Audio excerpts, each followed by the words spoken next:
मेरी शादी को 5 महीने हो चुके थे। शुरू में मेरे पति ने मुझे बहुत प्यार दिया, पर कुछ समय बाद वो अपनी बिजनेस ट्रिप के लिए विदेश चले गए। उनके जाने के बाद मैं अपने सास ससुर के साथ अकेली रह गई थी। कुछ दिनों बाद मैंने नोटिस किया कि मेरे सास ससुर अपना कमरा बंद करके अजीब तरह की फिल्में देखते हैं। मुझे ये सब बहुत अजीब लगता था, क्योंकि वो दोनों सुबह सुबह ही अपना कमरा बंद कर लेते थे। एक दिन मैं अचानक उन दोनों के कमरे में घुस गई और मैंने कहा, आज मुझे भी आप दोनों के साथ फिल्म देखनी है। मैं भी घर में अकेली बैठी बोर हो जाती हूँ। वो दोनों मुझे देखकर चौंक गए, क्योंकि फिल्म देखने के साथ साथ ससुर जी अपने हाथों का इस्तेमाल कर रहे थे और सासू माँ उनकी। हेलो दोस्तों, आज की इस रोमांचक कहानी में आप सभी का स्वागत है। मेरा नाम नेहा है और मैं एक बहुत अमीर परिवार से ताल्लुक रखती हूँ। मैं अपने मम्मी पापा की इकलौती औलाद हूँ। कुछ ही महीनों पहले मैंने अपनी पढ़ाई खत्म की है, और जैसे ही मेरी पढ़ाई पूरी हुई, मेरे माता पिता को मेरी शादी की फिक्र होने लगी। मुझे भी इस बात से कोई परेशानी नहीं थी, क्योंकि हर लड़की को एक ना एक दिन अपने माता पिता को छोड़कर ससुराल जाना होता है। यही सब सोचकर मेरे माता पिता मेरे लिए हमारे ही स्टेटस का लड़का ढूंढने लगे। जैसे ही मेरे रिश्तेदारों में पता चला कि मेरे पापा कोई अच्छा सा लड़का ढूंढ रहे हैं, तो मेरे लिए ढेर सारे रिश्ते आने लगे थे। लेकिन मेरे पापा कोई ना कोई कमी निकालकर हर रिश्ते को मना कर देते थे। अब तो मैं खुद बहुत परेशान हो गई थी कि पापा हर रिश्ते को मना क्यों कर देते हैं। हमारे ही पड़ोस में एक आंटी रहती थीं, जो लोगों के रिश्ते करवाती थीं। एक दिन वो हमारे घर आईं, तो मेरी माँ ने उनसे कहा, कल्पना, हम नेहा के लिए कोई अच्छा सा लड़का ढूंढ रहे हैं। अगर तुम्हारी नज़र में कोई अच्छा सा रिश्ता हो तो हमें ज़रूर बताना। कुछ दिनों बाद कल्पना आंटी हमारे घर एक ऐसा रिश्ता लेकर आईं, जो मेरे मम्मी पापा को बहुत पसंद आया। लड़के का नाम रोहन था और उसका खुद का बिजनेस था। वो भी अपने माता पिता का इकलौता बेटा था, और उसके घर में उसके मम्मी पापा के अलावा और कोई नहीं था। मेरे मम्मी पापा को रोहन बहुत पसंद आया था, और मुझे भी फोटो देखते ही रोहन पसंद आ गया था। कुछ दिनों बाद हम दोनों की शादी हो गई और मैं रोहन के घर चली आई। शुरू के कुछ महीने बहुत अच्छे गुजरे थे। रोहन मुझसे बहुत प्यार करता था और मेरी देखभाल भी करता था। वो हर वक्त प्यार भरे मूड में रहता था, और ये सब देखकर मुझे बहुत अच्छा लगता था, क्योंकि मुझे हमेशा से ऐसा पति चाहिए था जो सिर्फ मेरा होकर रहे। पर कुछ दिनों के बाद रोहन को अपनी बिजनेस ट्रिप के लिए विदेश जाना पड़ गया। वो मुझे ढेर सारा प्यार करके गए थे, लेकिन उनके जाने के बाद मैं बहुत उदास हो गई थी, और इसी उदासी से बचने के लिए मैं घर का काम करने लग गई थी। एक दिन सुबह का समय था, जब हमारे घर का सिक्योरिटी गार्ड अपने हाथ में कुछ पकड़े हुए मेरे पास आया। मैंने उनसे पूछा, क्या हुआ दादा? आप यहाँ क्या करने आए हो? वो बोले, बहू मालिक के लिए एक पार्सल आया है। और ऐसा कहकर उन्होंने मेरे सामने एक बॉक्स रख दिया। मैंने बॉक्स देखा तो उस पर मेरे ससुर जी के नाम की एक स्लिप लगी हुई थी। मैं इस सोच में पड़ गई कि भला इस उम्र में कौन ससुर जी को पार्सल भेज सकता है। मैंने उस बॉक्स को खोलना चाहा, तो मेरी सास ने आकर वो ऐसे झपट लिया जैसे उनकी कोई चोरी पकड़ी जाने वाली थी। मैं यह देखकर हैरान रह गई थी, और उनकी इस हरकत के बाद तो मैं सोच में पड़ गई थी। सासू माँ बिना कुछ कहे अपने कमरे में चली गईं, और उनके पीछे पीछे ससुर जी भी कमरे में चले गए और दरवाजे को अंदर से बंद कर लिया। उसके बाद मैं अपने कामों में लग गई, लेकिन मेरा दिमाग बार बार सास ससुर की तरफ जा रहा था। मैं यही सोच रही थी कि आखिर उस बॉक्स में ऐसा क्या हो सकता है जो सासू माँ ने मुझसे ऐसे खींच लिया। यही सोचते सोचते न जाने कब मेरी आंख लग गई। सुबह हुई तो मैं आंगन में आकर बैठ गई। तभी मेरे ससुर जी अपने कमरे से निकले। मैं बड़ी हैरानगी से उनकी तरफ देख रही थी, क्योंकि उन्होंने अपने ऊपर एक चादर डाल रखा था, और उस चादर के अंदर ना जाने क्या छुपा रहे थे, या फिर मुझे ही ऐसा लग रहा था, क्योंकि उनका एक हाथ चादर के अंदर था। वैसे तो उनकी टांगों में हमेशा दर्द रहता था, और आज बिना किसी नौकर की मदद से बाहर निकले जा रहे थे। मैं आगे बढ़ी और सोचा कि चलो उनसे पूछ लूं कि उन्हें किसी चीज की जरूरत तो नहीं है, मगर वो मेरी बात को अनसुना करके बाहर चले गए। थोड़ी देर बाद ससुर जी वापस आए और कल की ही तरह अपने कमरे में जाकर दरवाजा बंद कर लिया। मैं दरवाजे के पास कान लगाकर खड़ी हो गई, क्योंकि मैं सुनना चाहती थी कि अंदर क्या बातें हो रही हैं, मगर मुझे अंदर से सिर्फ शोर ही सुनाई दे रहा था। मैं हैरान थी कि अंदर तो सिर्फ 2 लोग ही हैं, फिर इतना शोर क्यों आ रहा है? जब मुझे कुछ समझ में नहीं आया, तो मैं अपने कमरे में चली आई। दिन ऐसे ही गुजरते जा रहे थे। मेरे ससुर रोज सुबह कहीं से आते थे और अपने साथ कुछ ऐसा लेकर आते थे जो वो मुझे नहीं दिखाना चाहते थे। एक सुबह की बात है, जब ससुर जी घर वापस आए, तो मुझे ऐसा शक हुआ कि उनके हाथ में किसी फिल्म की सीडी है। वो सीडी देखकर मैं हैरान थी कि क्या मेरे सास-ससुर फिल्म देखते हैं और किस तरह की फिल्म देखते हैं, जो उन्हें अपने कमरे का दरवाज़ा बंद करना पड़ता है। एक दिन मैंने फैसला किया कि आज मैं पता करके रहूंगी कि मेरे सास और ससुर ऐसा क्या देखते हैं जो उन्हें अपने कमरे का दरवाज़ा बंद करना पड़ता है। एक सुबह की बात है, ससुर जी बाहर से आ रहे थे और आज भी उनके हाथों में किसी फिल्म की सीडी थी। वो सीडी लेकर सीधा अपने कमरे में गए और जैसे ही उन्होंने कमरे का दरवाज़ा बंद करना चाहा, मैं तुरंत उनके कमरे में घुस गई। मैंने उनसे पूछा, आप दोनों सुबह सुबह दरवाज़ा बंद करके क्या कर रहे हो? मुझे अचानक से अपने सामने खड़ा देखकर उन दोनों के चेहरे का रंग उड़ गया। तभी मेरे ससुर ने जवाब दिया कि वो दोनों फिल्में देखते हैं। मैंने कहा, अगर आप दोनों फिल्में देखते हो तो दरवाज़ा बंद करने की क्या ज़रूरत है? फिल्में तो सबके सामने भी देखी जा सकती हैं। उन दोनों ने मेरी किसी भी बात का कोई जवाब नहीं दिया, तो मैं भी वहां से बाहर आ गई। मेरे बाहर आते ही उन दोनों ने फिर से दरवाज़ा बंद कर लिया। मैं फिर से दरवाजे के पास कान लगाकर सुनने लगी कि वो दोनों सच में फिल्म देखते हैं या फिर मुझसे झूठ बोल रहे हैं, मगर मुझे अंदर से सिर्फ शोर सुनाई दे रहा था, जिस पर मुझे थोड़ा सा यकीन हो गया था कि क्या पता सच में फिल्म ही देख रहे हो, मगर अब ऐसा रोज ही होने लगा था। वो दोनों अंदर फिल्में देखते रहते थे और मैं बाहर अकेली बैठी रहती थी। शादी से पहले मैंने सुना था कि घर के बड़े बुजुर्ग घर की रौनक बढ़ाते हैं, पर यहाँ तो उल्टा ही था। मेरे सास ससुर तो सारा दिन कमरे में ही घुसे रहते हैं और मैं अकेली इतने बड़े घर में इधर उधर भटकती रहती हूँ। एक दिन मेरे दिमाग में एक आइडिया आया, क्योंकि मेरी बेचैनी को खत्म करने के लिए मेरे पास एक ही तरीका था और मैंने उसे अपनाने का सोचा।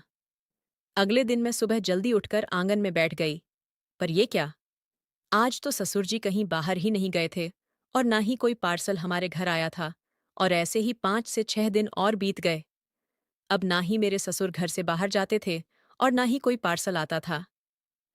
एक दिन मैंने बातों ही बातों में उनसे पूछा, तो वो मुझसे कहने लगे कि तुम्हें तो पता ही है बेटा कि मेरी टांगों में कितना दर्द होता है, इसलिए मैं हर रोज घर से बाहर नहीं जा सकता।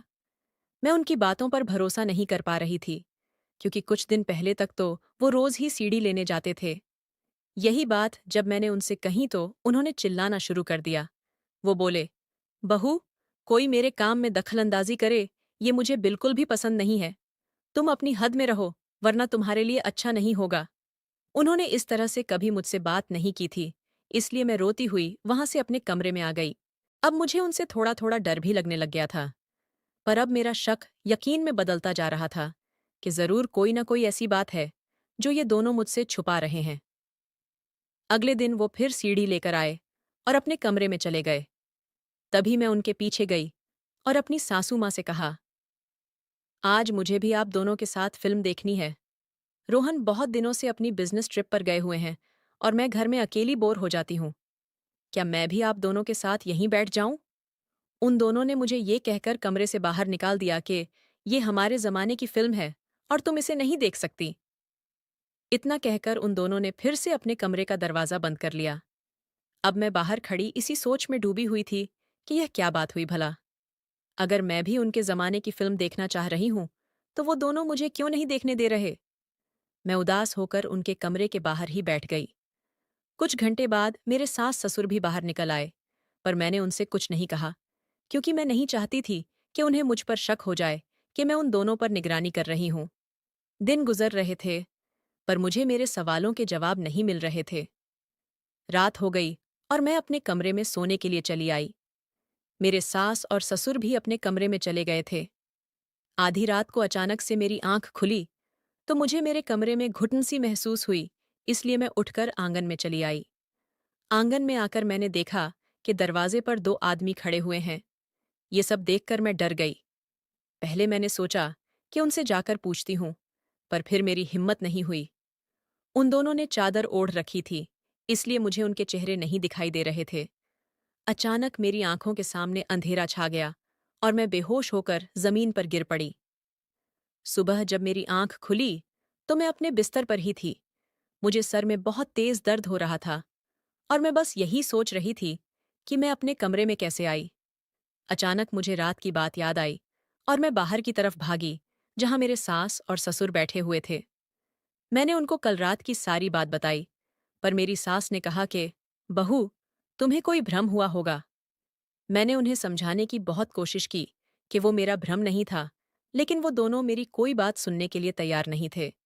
थोड़ी देर बाद उन्होंने सिक्योरिटी गार्ड को बुलाया और उससे पूछा कि क्या कल रात को कोई 2 आदमी आए थे।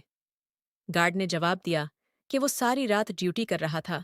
अगर कोई अनजान व्यक्ति घर में दाखिल होने की कोशिश भी करता तो उसे पता चल जाता। हमारे घर में 2 सिक्योरिटी गार्ड थे और दोनों एक ही बात कर रहे थे। मेरी सास ने कहा, तुम कुछ दिनों से सही से खाना नहीं खा रही हो, शायद इसलिए कमजोरी की वजह से गिर गई होगी। उनकी बात सुनकर मैं खामोश हो गई, पर मैं सारा दिन इसी सोच में पड़ी रही कि सच में वहां पर कोई था और उसी में से किसी एक व्यक्ति ने मुझे बेहोश किया था। क्या सच था और क्या झूठ था? मेरी समझ में कुछ भी नहीं आ रहा था। मैं बहुत घबराई हुई थी। रात के 8 बज रहे थे और जब मैंने ससुर जी को घर से बाहर जाते देखा तो मैं हैरान रह गई। मैं बगैर कुछ सोचे समझे उनका पीछा करने लगी कि शायद मुझे कुछ पता चल सके। उनके पास गाड़ी थी, लेकिन वो पैदल ही जा रहे थे और मैं भी चोरी छुपे उनके पीछे जा रही थी। थोड़ी देर चलने के बाद वो आगे जाकर एक दुकान रुक गए। शायद वो सीढ़ी की दुकान थी। करीब 10 मिनट बाद ससुर जी उस दुकान से बाहर निकले। जब वो बाहर निकले तो उनके हाथ में एक सीढ़ी थी। उनके जाते ही मैं उस दुकान में घुस गई। दुकानदार से ससुर जी के बारे में कुछ पूछना चाहती थी, पर कुछ सोचकर वहीं रुक गई और कुछ सीढ़ी खरीदकर वापस घर आ गई। मैंने दुकानदार से कोई सवाल जवाब नहीं किया, क्योंकि क्या पता वो ससुर जी को सब बता देता, जिसकी वजह से मैं मुश्किल में आ जाती और मैं कोई खतरा मोल नहीं लेना चाहती थी। घर आकर मैंने फिर से ससुर जी का कमरा बंद पाया। मैं अपने कमरे में आकर बैठ गई और यही सब सोचने लगी। तभी रोहन का फोन आ गया। उनकी आवाज सुनकर मैं हैरान भी हो गई थी और मुझे खुशी भी हो रही थी। वो परसों घर आ रहे थे, इसलिए मैं उनके स्वागत की तैयारियों में लग गई। फिर मैंने सोचा कि शायद मैं बहुत ज्यादा सोच रही हूँ, और वैसे भी सास ससुर अपना कमरा बंद करके अंदर क्या करते हैं, इससे मुझे क्या लेना देना। तो बेहतर यही था कि मैं इस मामले से दूर रहूं। दिन भर का सारा काम खत्म करके मैं रात को अपने कमरे के बाहर बैठी हुई थी। तभी मेरे ससुर जी अपने कमरे से बाहर निकले। उन्होंने मुझे देखा नहीं था और वो फोन पर किसी से बात कर रहे थे और साथ में इधर उधर भी देख रहे थे। मैं चुपके से उनकी बातें सुनने लगी। ससुर जी की बातें सुनकर मुझ पर आसमान गिरने वाला था। मैं हैरत से उनकी सारी बातें सुन रही थी और मेरा जो उन पर शक था वो यकीन में बदल गया था।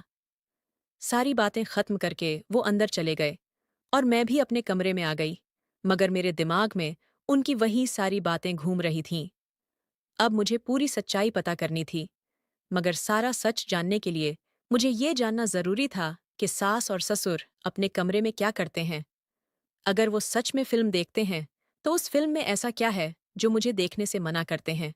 अब बस कल का इंतजार था, क्योंकि कल मैं उन दोनों के इस राज्य से पर्दा उठाने वाली थी।